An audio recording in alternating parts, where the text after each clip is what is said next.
기원에 대한 책. 마태는 마태복음을 예수 그리스도의 족보로 시작합니다. 아브라함의 자손이며 다윗의 자손인 예수 그리스도의 족보입니다. 이 족보는 예수 그리스도로 시작하여 예수 그리스도로 끝이 나는 예수 그리스도 중심의 족보입니다. 그렇다면 그는 족보를 통해 무엇을 말하고 싶었을까요?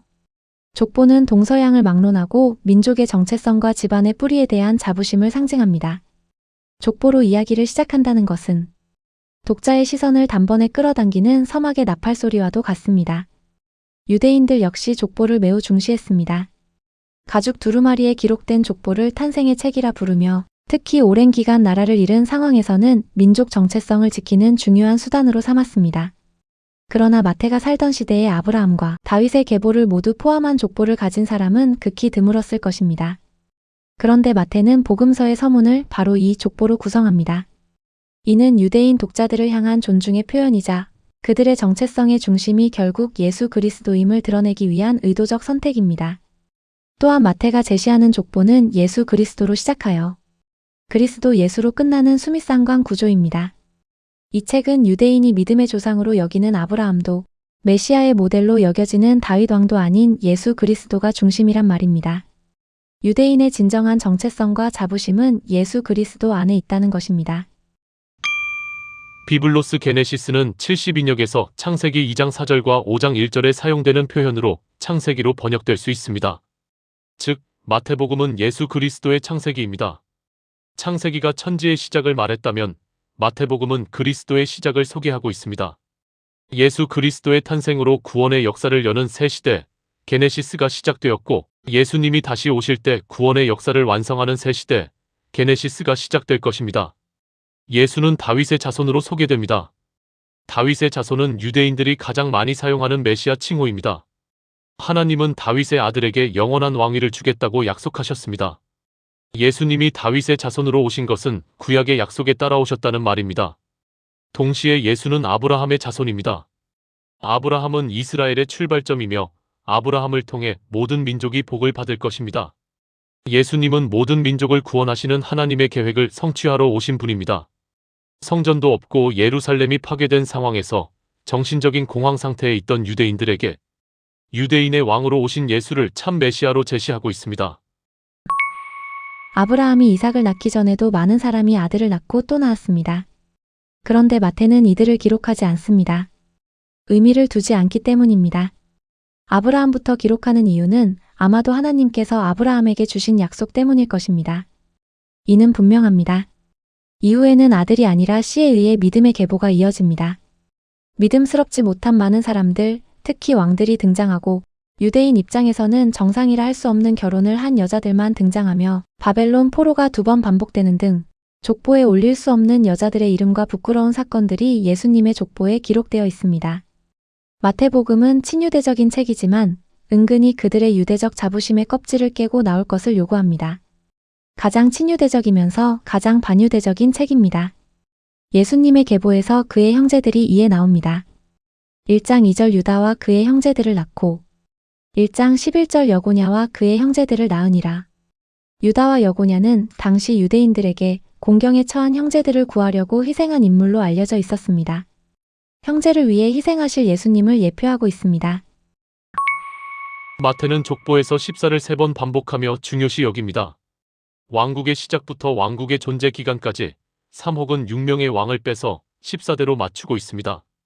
왕조 끝, 포로 시작부터 그리스도까지 사실상 13대인데 14대라고 말합니다. 이렇게 14를 억지라는 생각이 들면서까지 맞춘 이유가 있습니다. 14는 완전수 7의 배수입니다. 또한 14는 이름을 숫자로 풀이하는 게마트리아에서 다윗의 수입니다. 14대씩 3번이므로 7씩 6번이 됩니다.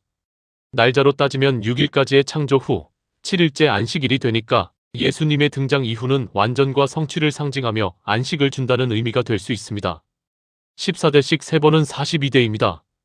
42년은 3년 6개월 고난의 기간입니다. 이 고난의 시대가 끝나고 예수님 등장으로 새 하늘과 새 땅의 시대가 됩니다.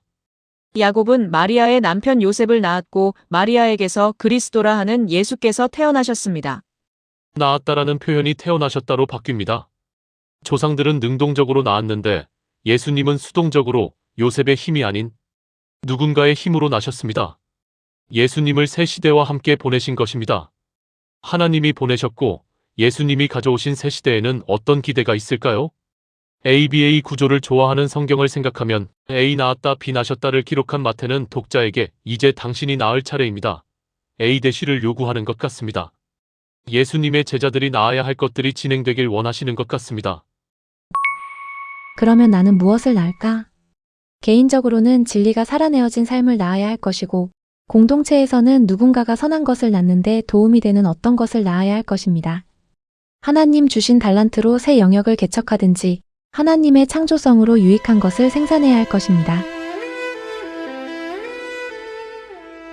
제가 오늘의 본문을 우리말 성경으로 읽어드릴게요. 말씀 속에서 하나님, 오늘 제게 주실 말씀은 무엇인가요? 제가 오늘 구체적으로 해야 할 것이 무엇인가요? 물으며 하나님 음성을 들어볼까요?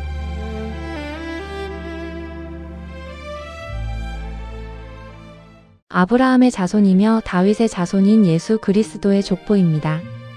아브라함은 이삭을 낳고 이삭은 야곱을 낳고 야곱은 유다와 그 형제들을 낳고 유다는 다말에게서 베레스와 세라를 낳고 베레스는 헤스론을 낳고 헤스론은 람을 낳고 람은 아미나답을 낳고 아미나답은 나손을 낳고 나손은 살몬을 낳고 살몬은 라합에게서 보아스를 낳고 보아스는 룻에게서 오벳을 낳고 오벳은 이새를 낳고 이새는 다윗 왕을 낳았습니다.